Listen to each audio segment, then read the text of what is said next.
Baby Boomer fans, we are Jackie and Janine, the Pfeiffer sisters, and love to talk about the 1950s, inviting you to reminisce with us as we explore experiences of that decade. Grab your favorite malt or Green River, make sure you are wide awake, and get ready to be inspired about the 1950s. Welcome to the 1950s Fun Chat. Hello, viewers, friends, neighbors, new friends, previous friends. We're just so glad you're here to learn more about the history of the 1950s from a personal point of view. No facts and figures here. This all comes from our guests' heart and memories from that decade. And so, Jackie, this is number 151, and we keep going. Guests love to tell us anyway that they have fun being on our 1950s Fun Chat. So take it away, sister. Okay, viewers, good morning, good afternoon, good evening, wherever you are, whenever you are. I just want to make note of the purple banner going across the bottom. It's our website, www.whilethe-windmill-watched, and we hope you'll go there for all sorts of information about the book, which you'll see in the upper corner of my screen, as well as the 1950s Fun Chat. As Janine mentioned, we have done quite a few of these over the years. In fact, it'll be in September, it'll be 2 years. So without further ado, let's get our show started. And viewers, have you ever wondered about this question? Do blind dates really have happy endings? Well, whether you have thought about this question or not, among other topics, our guest today has some thoughts on that topic. Dick Horton came into this world February 5th, 1940 in Marshalltown, Iowa, and resided there until graduating from high school. Iowa State University in Ames, Iowa became his home as he continued his education by earning a string of degrees, a BS, an MS, and a PhD in electrical engineering at Iowa State, where he became a professor of electrical and computer engineering. He met his wife, Sandy, on an arranged blind date in the 1950s fall quarter registration dance at the Iowa State University Memorial Union. Well, they married in 1962, and 60 years of togetherness later, 2 children, Jay and Lisa, and 4 grandchildren resulted from that blind date. So, Dick, we welcome you to the 1950s Fun Chat. Thank you. So our Fun Chats have covered 151 different topics related to the 1950s, but we've not heard of topics relating to dating. You met Sandy on a blind date at ISU, so please tell us about that. Okay. I was in a fraternity at Iowa State, and Sandy was in a sorority. At the beginning of the semester, or quarter in that case, there's a registration dance, and to get the quarter started, actually the year started. And there's a big band that came in, Memorial Union, and there was a dance. That was a neat thing. In my case, I had a ticket. I had the ticket to the registration dance with a lady in a different sorority.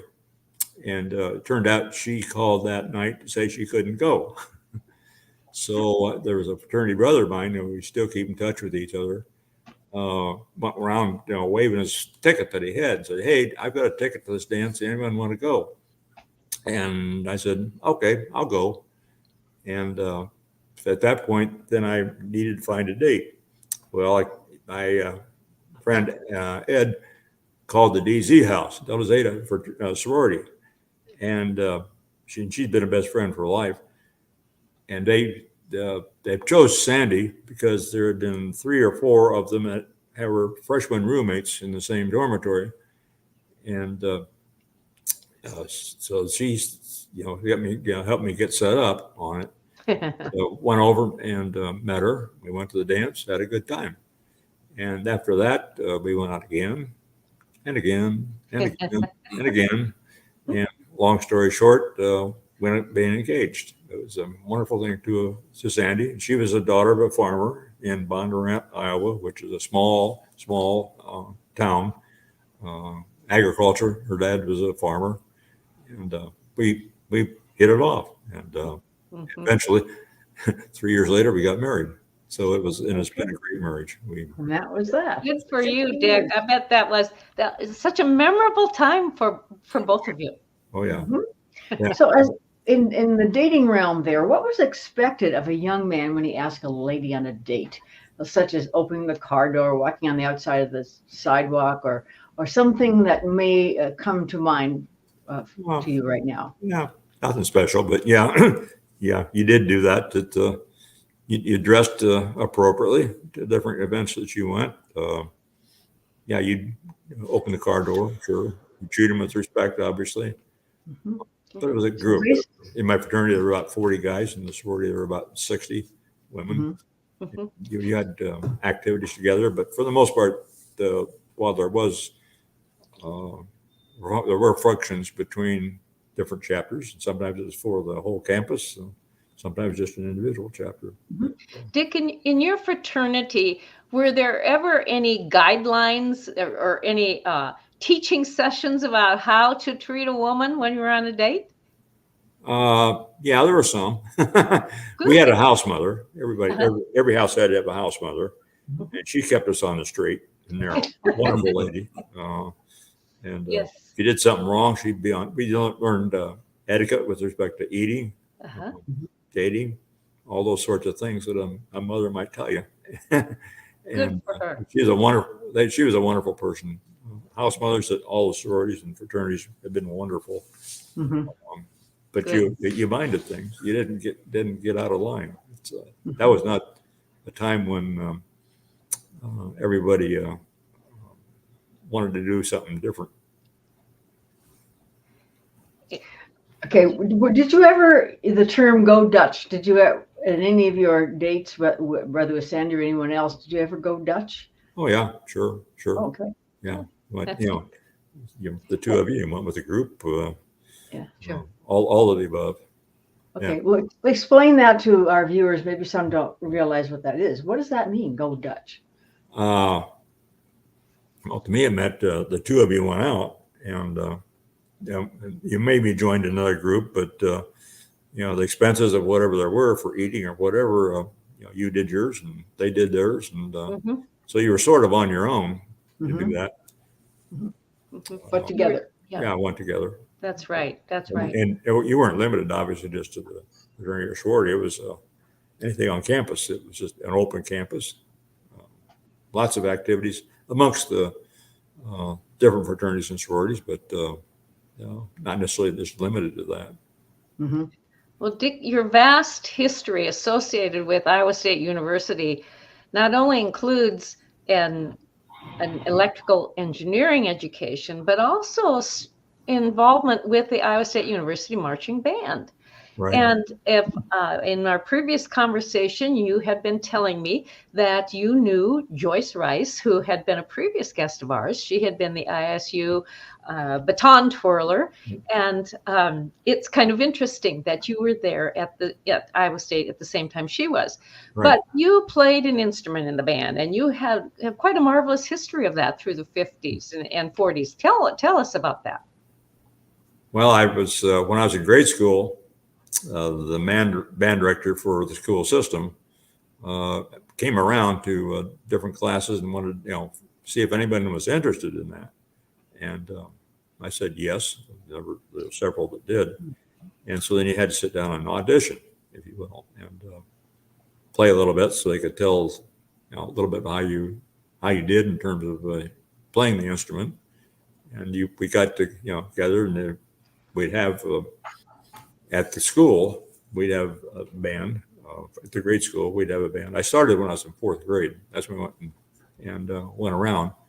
And he came and we joined in and paid for the lessons and all that stuff. But that's how I got started. It was I picked cornet. I don't know. I don't remember why I did, but I did. Mm-hmm. Mm-hmm. And then you played that instrument throughout high school in your high school band. Right. And was there a camp experience that you had associated with that? Right. It was a camp. It was a national music camp in northern Michigan. Most of the counselors were music majors at the University of Michigan, but it was like a camp. There were like there were like probably 10 or 12 people in each of the cabins. So that's where you slept at night, but you often do all different sorts of things. It was a camp.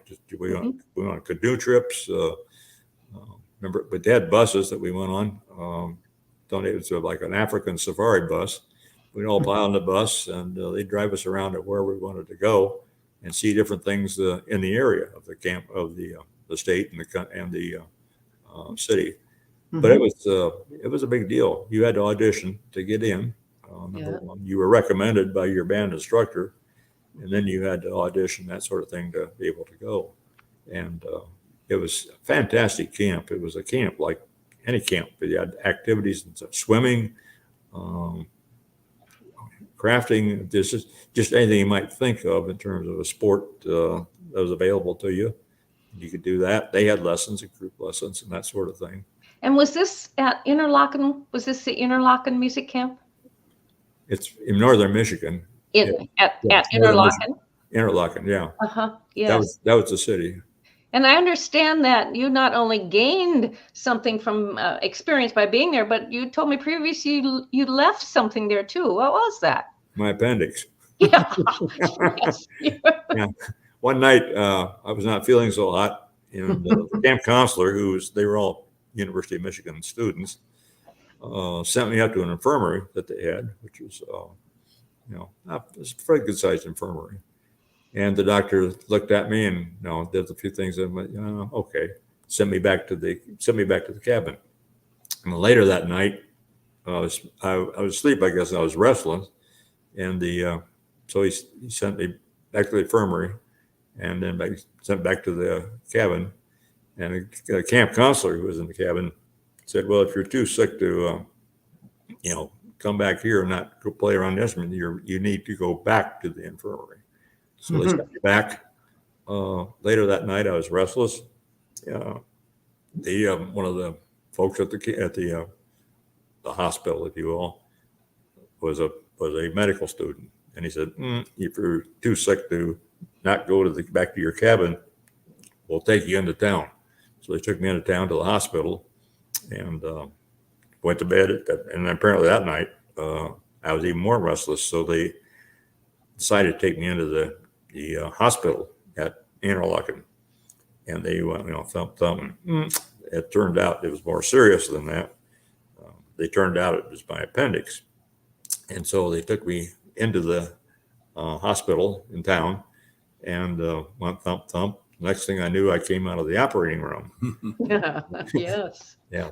The student was there, a medical student. He said, if they'd waited until morning, my appendix would burst, which would have bad news. Yeah. But they called my parents for permission to operate. Of course, they said yes. Good. And so I was in the infirmary for recovery for about 2 weeks, actually, before I could go back and start trying to play the cornet. That puts pressure on your stomach and so forth and so on. But it was 2 weeks that was probably just recovery. It was a 2-month camp, so it wasn't you were really? there for a week. It was a 2-month camp.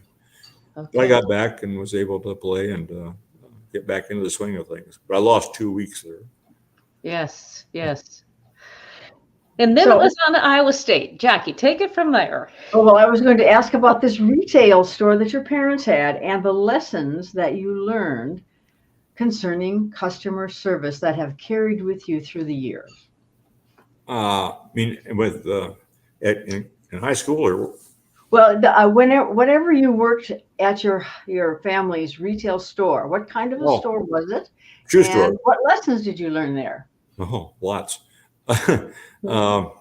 I started out, it was an independent store that my dad had and mother. And my job was to basically put shoe boxes back where they were in the shelves. We had shelves there and men's and women's. But a customer would come in and they want to try on different shoes. So they'd try on different shoes. And when they decided what they wanted or decided if they didn't want anything, it was my job to pick up the shoes that were on the floor scattered around that they've been trying on and put them back into their boxes and then put them back in the shelf.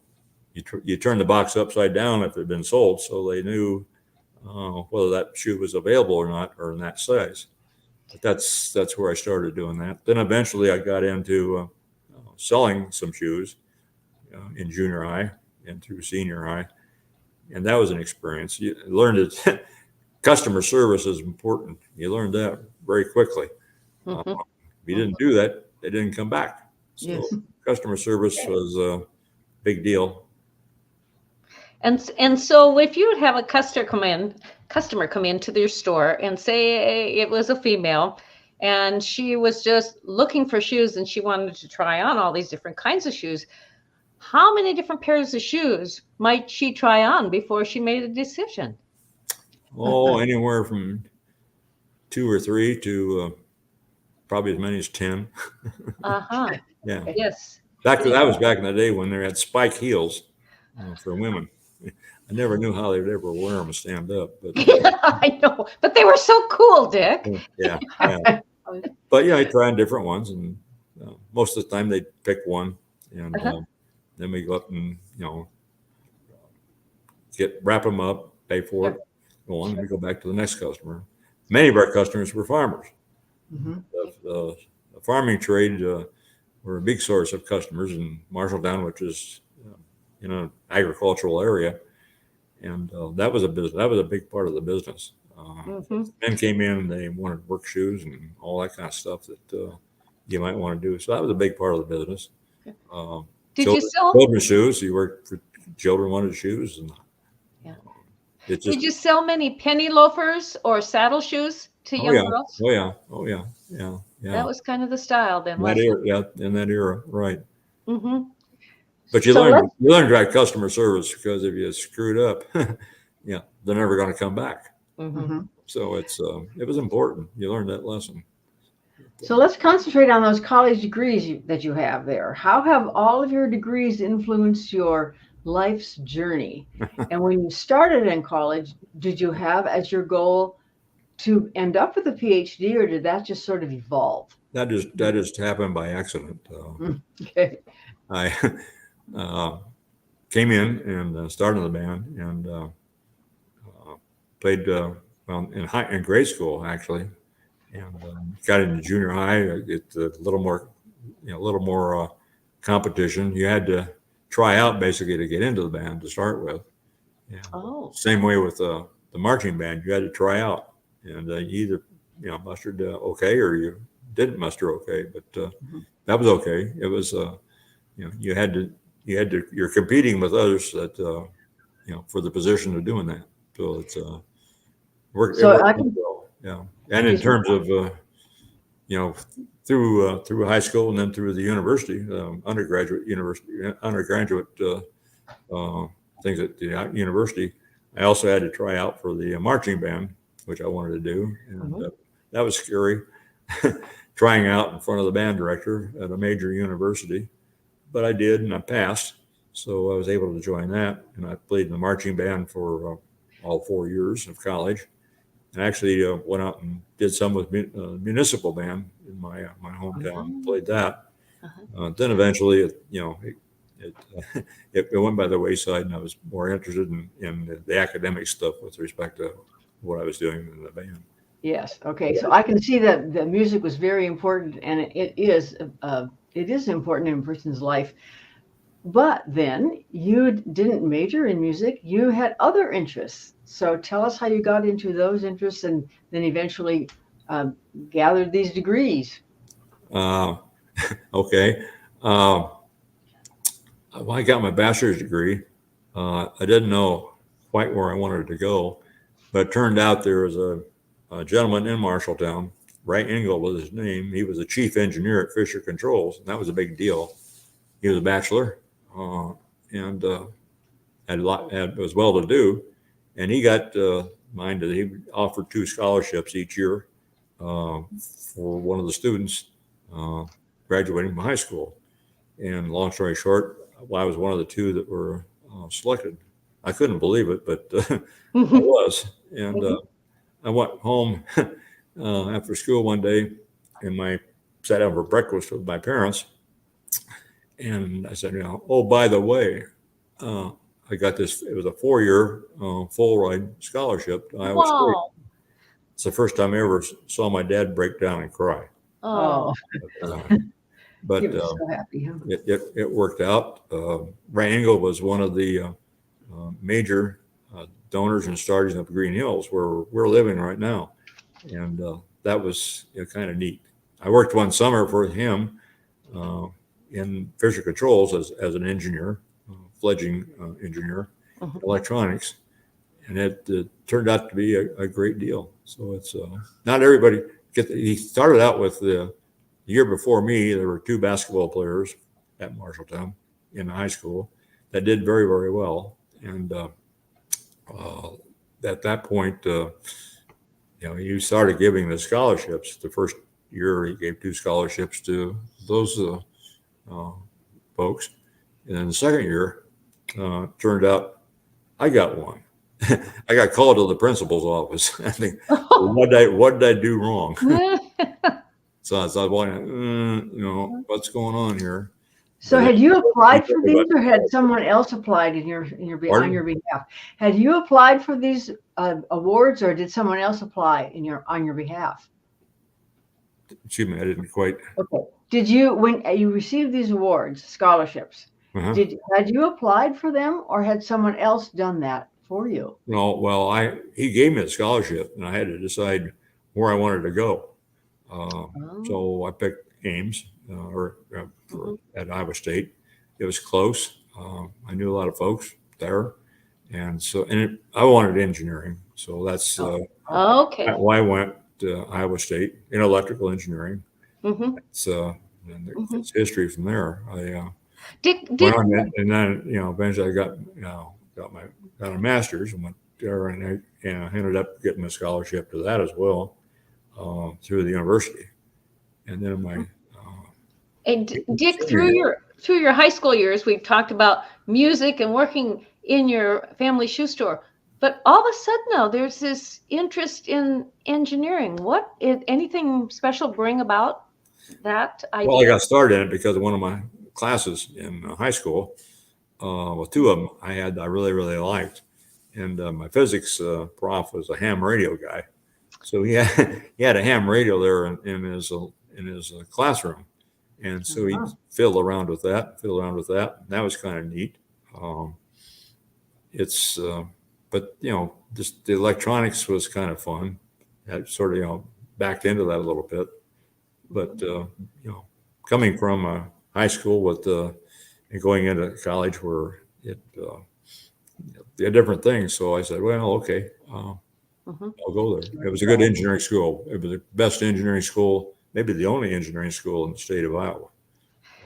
And the electronics, or the development of electronics, was kind of coming on its own in the 50s, wasn't it? A little more transistors and well, you started out with vacuum tubes. You remember the vacuum tube radios and all that kind of thing. And then the transistor age came in, where the solid state devices for amplifiers and vacuum tubes were starting to fade out. The transistors were much, much smaller, faster. Vacuum tubes were hot. They'd fail. They'd break like light bulbs. Don't last forever. And so that's where that started.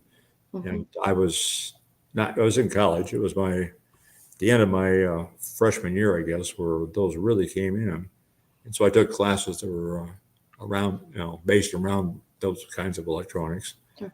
And did you have a transistor radio, that you carried around? Eventually, but no. In my high school, it was all vacuum tube radios, and then eventually the radios came out that were, started using the transistors, like solid state electronics, and then everything exploded once that came. With the solid state stuff just took over, and the vacuum tube just kind of went away because it was hot, it was big, and it just went away and replaced by transistors. I still should have brought it with me. The first transistor I had, which I got in my junior year, it's about the size of a nickel, between a nickel and a quarter was the side. Three prongs coming out the bottom, and that was it. Like a single vacuum tube, but it was a transistor. Uh-huh. And we spent electronics labs in high school using in college. Transistors sort of take over because they last, number one, and they're small. And they got into integrated circuits, and you end up now with you get something that's like your fingernail today. Using that, you can end up with having several thousand transistor circuits that would go into that package, about the size of probably a dime. You could have all kinds of electronics. Take less power. They were faster, more reliable, and that went on. So you go back to the years of Sputnik when we took the first move to going into outer space. It was primitive. The electronics were very primitive. Transistors were relatively large. It was a miracle that thing actually worked, that the spacecraft worked, but it did. The computer, it was all built with solid state stuff, and it's when they were programmed. So programming was important, but they put it together and wrote the programs that turn things on and turn things off to get it done. The transistor, as such, like I say, was very, very small. It wasn't hot. It was easy to work with, but and all that stuff had to be programmed. And so radios got smaller and smaller. TV came along, smaller and smaller stuff. So the software. So the software is today. It's all about software, not about hardware. It's all about software that makes things go. And you got into that then, didn't you, with developing certain software programs? Well, yeah, we started doing programming probably my senior year, and then from there on, it was all about programming. You learn to program computers to do this or that. When you got there, all the things where you input, if you will, the characters that made up the languages that you actually programmed with. That was an interesting time. The first time we got in there, it had punch paper tape. It was, eight in a row. There were like eight holes, where it could be holes or no hole. So everything it's like a 1 or a 0, a hole or no hole. And so each thing you typed in was a letter for a part of the program, and it would punch paper tape. It would be you go along to punch, punch, punch, punch, punch. So every time you punched, there was 8 holes, and there was a combination of being punched or not punched.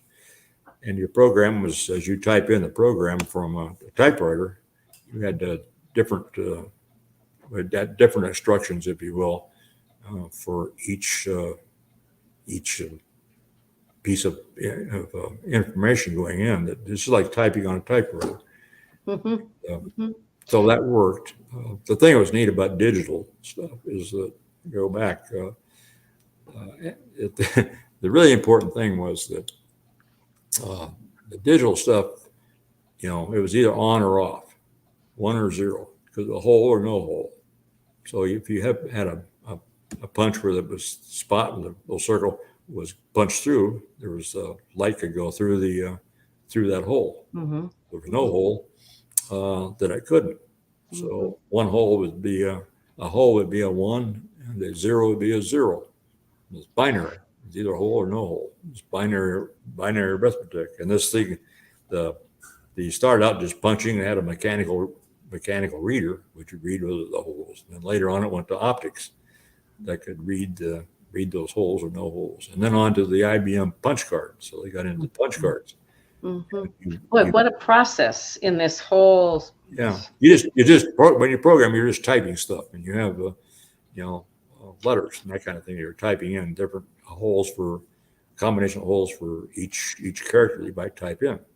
So you develop your program, and so you be punching holes as you go along. So it'd be like typing on a typewriter. Is what you're really doing.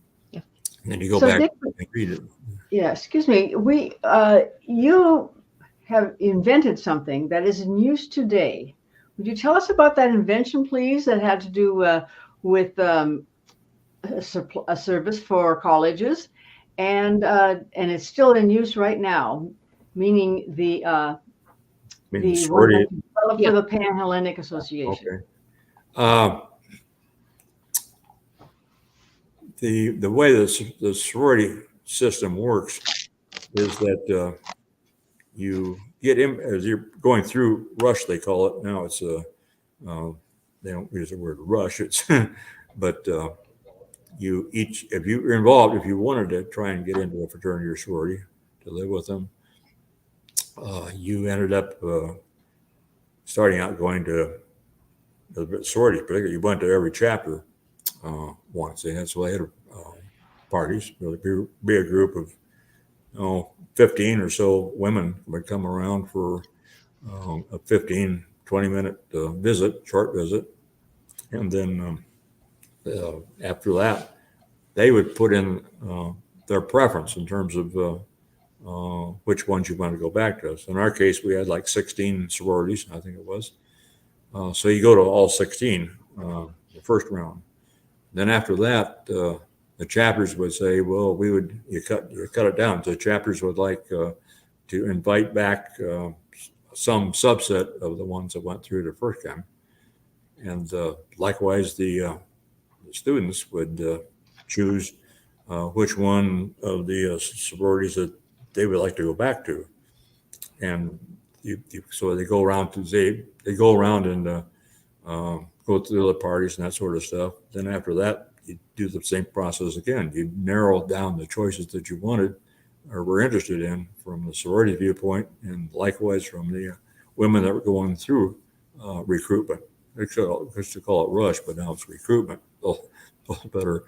So you'd work it on down until you eventually got to where you went to the last 2 or 3 sororities that that you mutually were interested in. Mm-hmm.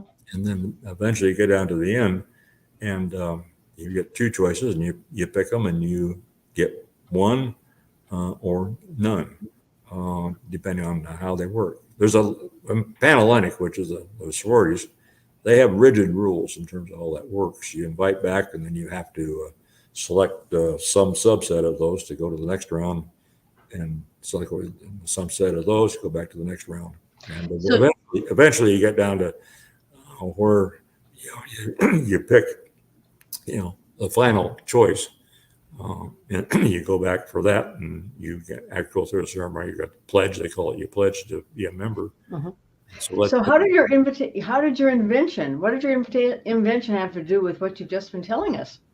Well, they did it all by paper to start with, and then one day my wife, who was in one of the sororities, and she was involved in that, said, "Do you think this could ever be done on a computer instead of doing it all by hand in terms of the switching back and forth?"